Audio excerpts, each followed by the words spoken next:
O Ministério Apostólico De Volta à Palavra apresenta De Volta à Palavra, com o Bispo Alexandre Rodrigues. Uma voz profética, preparando o caminho para a segunda vinda de Cristo.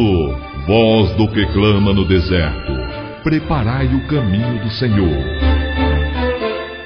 Agora em Brasília, no plano piloto, Ministério Apostólico De Volta à Palavra. Pois assim diz o profeta Amós: eis aí vem dias, diz o Senhor, em que enviarei fome sobre a terra, não de pão, nem sede de água, mas de ouvir a palavra de Deus.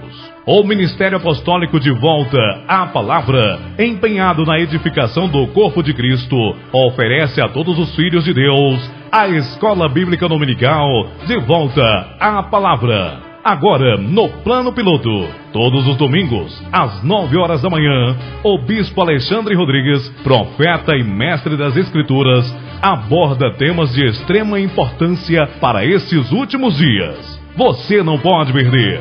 Você que ama a Palavra de Deus e deseja conhecê-la com maior profundidade, venha à Escola Bíblica Dominical De Volta à Palavra. Todos os domingos às 9 horas da manhã. Anote o endereço: Conic, Edifício Boulevard, sobre loja, ao lado da rodoviária.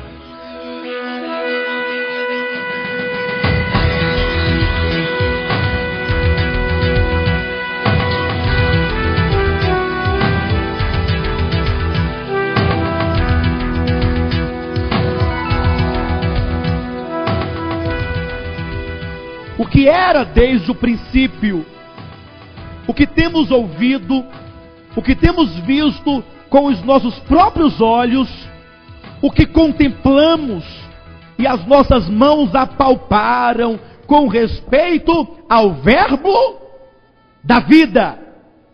Veja como ele coloca os sentidos: o ouvir, o ver, o apalpar, essa experiência sensível com o verbo da vida. E ele diz, versículo 2: e a vida se manifestou. Quem se manifestou? Quem se manifestou? A vida. E a vida se manifestou, e nós a temos visto, e dela damos testemunho, e vô-la anunciamos. Que vida é esta? A vida eterna, a qual estava com o Pai e nos foi manifestada.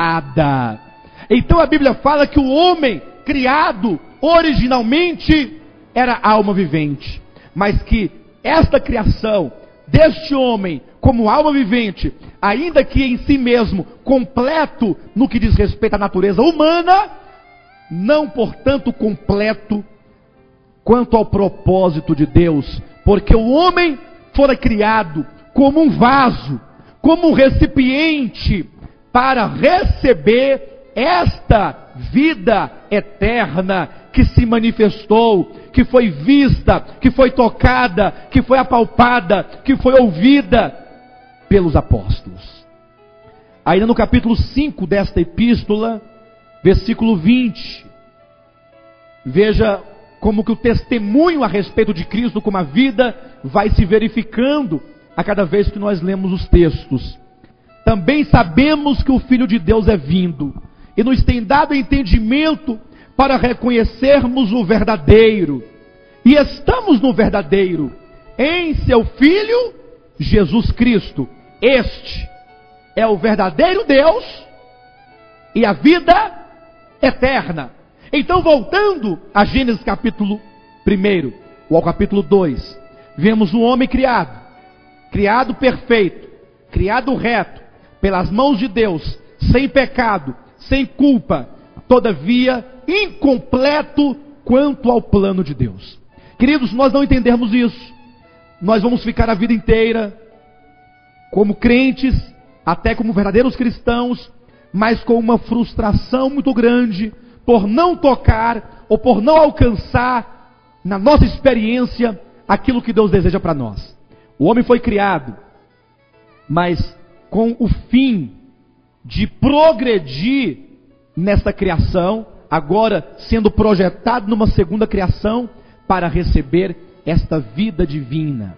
Os irmãos poderão abrir também a Bíblia em 2 Pedro, um pouquinho antes, e nós veremos como que o apóstolo nos mostra que essa participação desta vida divina, ela é registrada, é evidenciada explicitamente para o nosso conhecimento. 2 Pedro capítulo 1, versículo 4. Pelas quais nos têm sido doadas as suas preciosas e muito grandes promessas, para que por elas vos torneis coparticipantes da natureza divina, livrando-vos da corrupção das paixões que há no mundo. Olha o que o texto sagrado diz: vos torneis coparticipantes de quê? Da natureza divina, que é a vida divina, a vida eterna, que é Cristo. Então, nesse sentido, nós temos aqui muito claramente estabelecida a criação do homem no seu estado original, carente ainda de experimentar essa vida divina, essa vida maior, essa vida indestrutível proposta ali na árvore da vida. Em segundo plano, vemos que esta vida que Deus tanto deseja que nós dela participemos é o próprio Filho, é o seu Filho Jesus Cristo. Mas como isso pode acontecer? Como pode ser o caso de nós recebermos esta vida, esse Cristo, para dentro de nós, para habitar em nós, para ser a nossa vida? Como é que isso acontece? Abra sua Bíblia em 1 Coríntios capítulo 15. E aqui nós começamos a tocar em aspectos essenciais com respeito à natureza do homem. Lembrem-se de que o homem, no seu estado original da sua criação, ele foi feito alma vivente. Mas como tal, não alcançava o objetivo, o padrão, a vontade eterna de Deus. Em 1 Coríntios capítulo 15, versículo 45, falando a respeito do primeiro homem, nos é dito: pois assim está escrito, o primeiro homem, Adão, foi feito alma vivente. Entenda, por que alma vivente? Ele não era um corpo movente? Ele tinha um corpo que se movia ou não? Tinha ou não tinha? Por que não foi feito o corpo movente? Ora, ele tinha o espírito humano dentro de si? Por que não um espírito vivo? Ou um espírito preparado para receber a vida divina no futuro? Por que alma? Por que, sendo o homem tripartido, espírito, alma e corpo, é dito que ele é alma vivente? Porque a sede de governo do homem, no momento em que ele foi criado, no seu estado original, era a alma. Um homem governado, entenda isso, por sua vontade, pelos seus pensamentos, por aquilo que ele era na alma, sua própria pessoa, a psique. Mas veja o versículo 45 de 1 Coríntios 15. Pois assim está escrito: o primeiro homem, Adão, foi feito alma vivente. O último Adão, porém, agora é uma referência a Cristo. O Cristo como o último, porque é aquele que morreu na cruz. O capítulo 15 de 1 Coríntios fala dessa ressurreição, fala desse Cristo como aquele que morreu, mas que ressuscitou no terceiro dia. E como tal, ele é a primícia de todos os que dormem. Como Cristo ressurreto, ele é o modelo, o protótipo de todos aqueles que ao morrerem voltarão a viver. E falando então desse Cristo ressurreto, é dito que ele é alma vivente. É isso? O primeiro homem foi feito alma vivente, mas e o último Adão, esse que passou pela morte e ressuscitou? O que ele é? É espírito vivificante, é espírito vivo, Então, do primeiro homem para o segundo homem, há uma grande diferença. O primeiro é alma, o segundo é espírito. A ênfase de Deus na sua nova criação, tendo o homem criado no Éden como material para essa nova criação, agora uma criação espiritual, agora um novo homem, agora um segundo homem, que haverá de reinar com Cristo no reino milenar, que haverá de estar com Deus por toda a eternidade. Este segundo homem, que haverá de cumprir o objetivo de Deus, ele é espírito. Por quê? Porque agora, como novo homem, a sede de governo deste novo homem, deste segundo homem, deste último Adão ressuscitado, não é mais a sua alma. Agora a sede de governo deste homem é o espírito humano. E quando é que o espírito humano torna-se a sede do governo do homem? Quando é que a alma deixa de ser o governo para ser o espírito humano? Quando a vida eterna, quando o próprio Cristo, a vida indestrutível, a vida eterna, vem habitar o espírito humano. Aí vocês poderão ler quando Paulo diz em Gálatas capítulo 5, andai no Espírito. Por que ele diz que nós devemos andar no Espírito? Ele diz porque o fruto do Espírito, uma vez que o Espírito é a esfera na qual você vive, e ela então te governa todo o seu ser, o fruto do Espírito, tendo o Espírito Santo de Deus, habitando o seu espírito humano, o fruto é amor, paz, alegria, longanimidade, benignidade, mansidão, domínio próprio. E aí nós tocamos num ponto nevrálgico da coisa, porque vivemos numa época, preste bem atenção, meu querido irmão e minha querida irmã, em que os cristãos, por mais que conheçam a Escritura, e isso eu não me refiro a nenhum grupo em particular, e a nenhuma pessoa em particular, mas a uma experiência quase que generalizada no século 21, porque os cristãos, conforme a Escritura, sendo eles co-herdeiros com Cristo, sendo eles co-herdeiros de Deus, sendo aqueles de quem é dito em Efésios capítulo 1, versículo 3, aqueles que são participantes, que foram abençoados com toda sorte de bênçãos espirituais nas regiões celestes em Cristo. Aqueles que são ricos, com uma riqueza que não se pode medir com nenhum instrumento humano. Quem são os verdadeiros filhos de Deus? Ora, eles são ricos, são milionários, porque Deus concedeu o que há de maior em todo o universo. Não foi uma casa de 2 andares ou de 3 andares que Ele nos deu.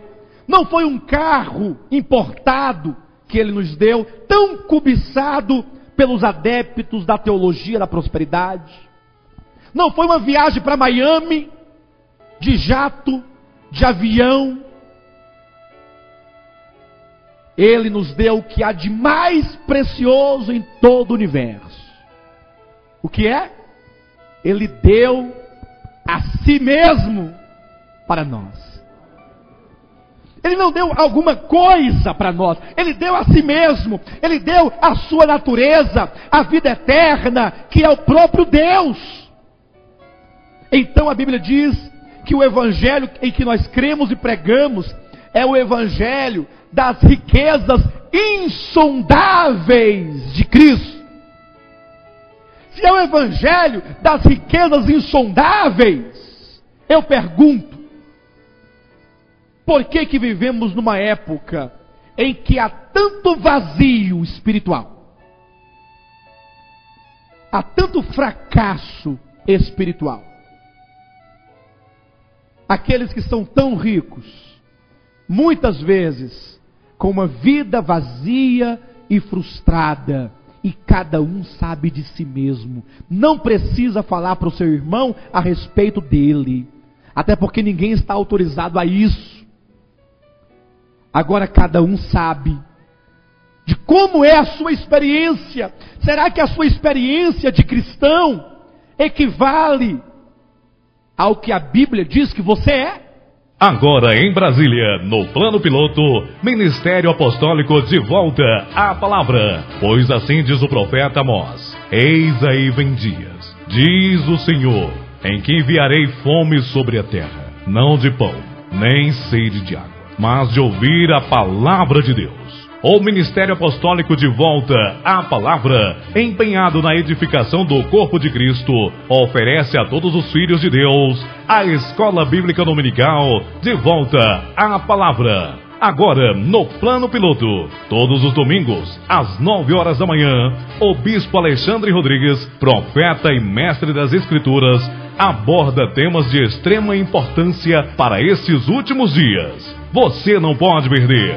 Você que ama a palavra de Deus e deseja conhecê-la com maior profundidade, venha à Escola Bíblica Dominical de volta à palavra. Todos os domingos às 9 horas da manhã. Anote o endereço: Conic, Edifício Boulevard, sobre loja, ao lado da rodoviária. Então onde é que está o problema? O problema não está em mim. Não está no Ministério Apostólico de volta à palavra. Não está na denominação A, B ou C. O problema primário está na falta da chave. Todo cristão precisa receber esta chave. Essa tem que receber. Se parassem de entregar tantas chaves por aí e desse esta chave, somente seria tudo. A chave é o discernimento de quem somos e por que assim fomos criados.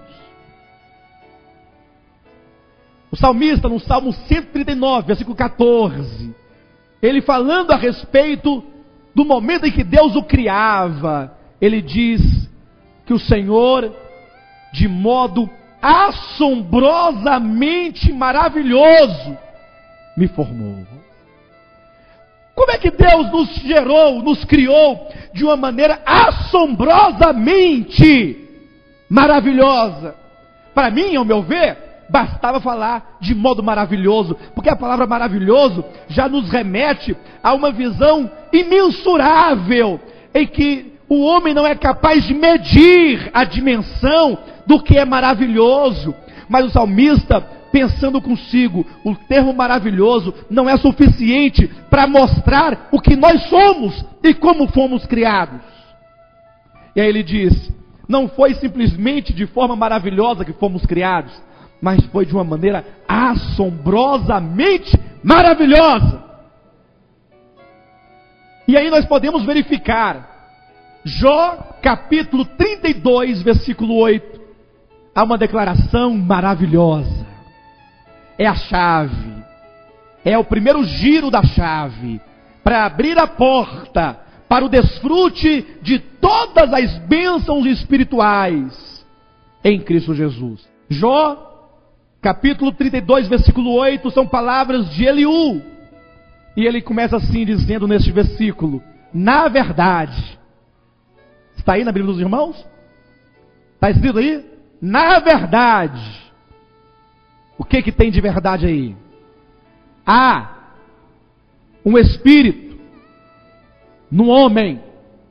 Eu quero que você olhe para o seu irmão e diga para ele, em nome de Jesus, diga assim: meu irmão, na verdade, há um espírito dentro de você.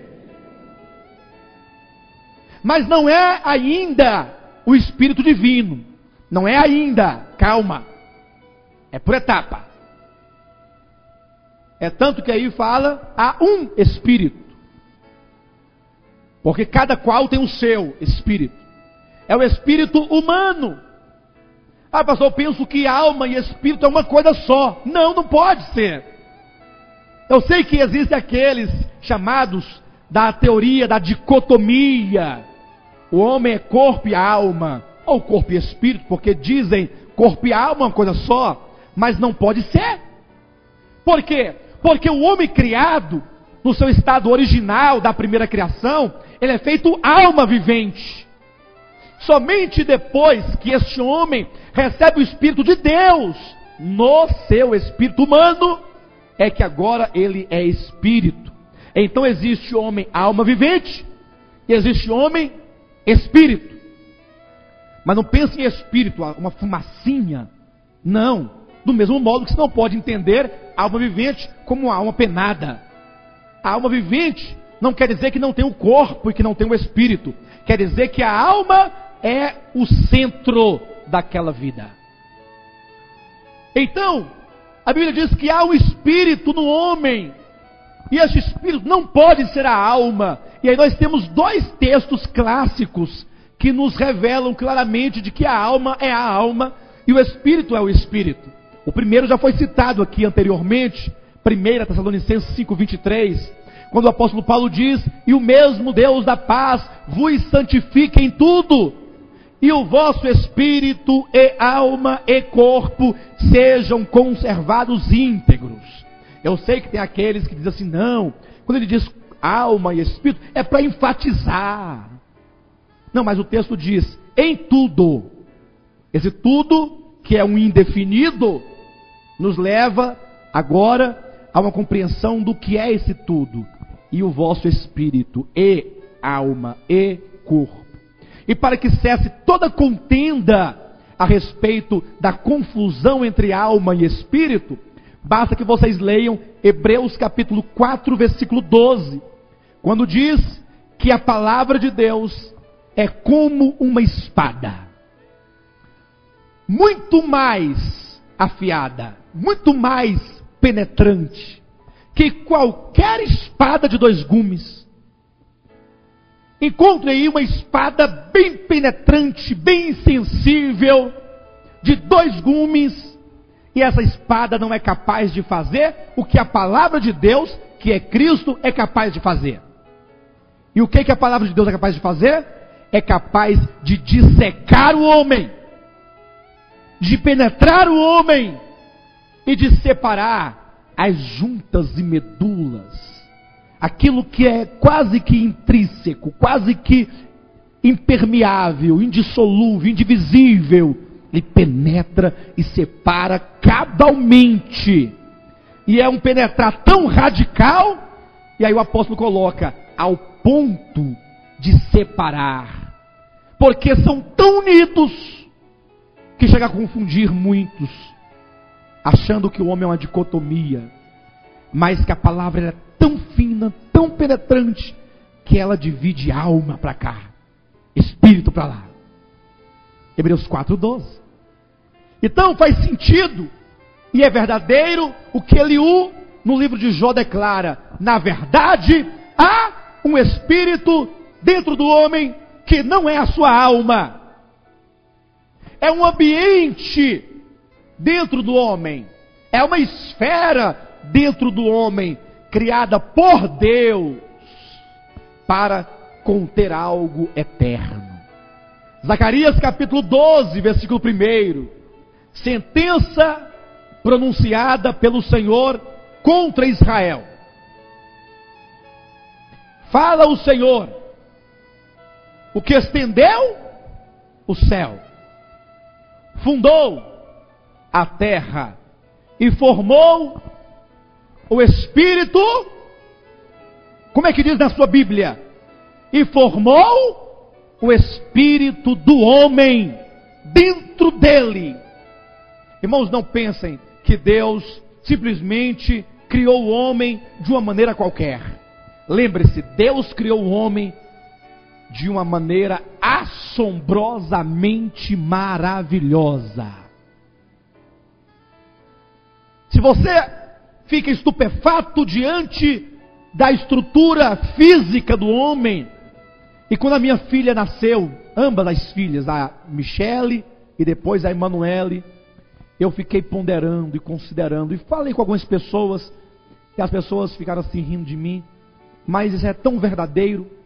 Deus gerou minhas filhas no ventre da minha esposa, e Ele fez olho. Isso é maravilhoso.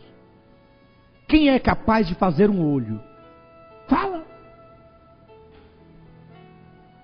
Quem é o cientista, o físico, o biólogo, o doutor, o médico, o advogado, o professor? Quem é o presidente dos Estados Unidos? No mundo, qual homem que faz um rim assombrosamente maravilhoso? É quando você vai entrando para as partes interiores desse homem, as partes imateriais do homem, da alma, a vontade. Mas não para por aí. A Bíblia diz que Deus criou o espírito humano dentro do homem. E esse espírito é uma dimensão. Por que que é uma dimensão? Olha o texto como é revelado. O Deus que estendeu os céus. O céu é uma dimensão, habitação de seres espirituais. É uma dimensão de habitação. O Deus que formou a terra também não é uma dimensão de habitação? Olha como Deus vai colocando o céu como dimensão habitacional, a terra como uma dimensão de habitação, e também formou o espírito do homem como outra dimensão para que Deus pudesse habitar. Não é sem razão que está em Eclesiastes 3:11, Deus colocou a eternidade dentro do homem. Existe dentro do homem um espaço do tamanho da eternidade para conter aquele que é eterno. Em Efésios capítulo 2, versículo 20. E todos nós estamos sendo edificados para a habitação de Deus no Espírito. Então Deus criou o espírito humano, meu querido, dentro de você, para que ele pudesse habitar. É no Espírito que Deus habita. Quando o Espírito de Deus, quando o próprio Cristo, quando o Pai, quando o Espírito Santo, quando Deus triuno vem habitar dentro de nós, e é o Deus triuno porque lá em João capítulo 14, nós encontramos quando o Senhor diz: aquele que me ama, guardará a minha palavra, e meu Pai o amará, e viremos é eu e o Pai, no contexto em que fala sobre o Espírito Santo. Viremos, eu, o Pai e o Espírito Santo, e faremos nele morada. Queridos, a chave para a compreensão do homem é o espírito humano. Somente quando o homem entende, Deus me criou, não somente como matéria, não somente como alma, mas me criou como espírito, não somente para ter espírito, mas para que o Deus eterno, a vida indissolúvel, a vida indestrutível, a vida eterna, pudesse habitar dentro de mim, para a partir do meu espírito me governar, me guiar, me dirigir, se expressar por meu intermédio, para que efetivamente possamos ser a sua imagem e a sua semelhança. Somente entendendo isso e experimentando, o homem alcança o sentido pleno da sua existência. Agora em Brasília, no Plano Piloto, Ministério Apostólico de volta à palavra. Pois assim diz o profeta Amós: eis aí vem dias, diz o Senhor, em que enviarei fome sobre a terra, não de pão, nem sede de água, mas de ouvir a palavra de Deus. O Ministério Apostólico de volta à palavra, empenhado na edificação do corpo de Cristo, oferece a todos os filhos de Deus a Escola Bíblica Dominical de volta à palavra. Agora, no Plano Piloto, todos os domingos, às 9 horas da manhã, o Bispo Alexandre Rodrigues, profeta e mestre das Escrituras, aborda temas de extrema importância para estes últimos dias. Você não pode perder. Você que ama a palavra de Deus e deseja conhecê-la com maior profundidade, vem à Escola Bíblica Dominical de volta à palavra. Todos os domingos às 9 horas da manhã. Anote o endereço: Conic, Edifício Boulevard, sobre loja, ao lado da rodoviária.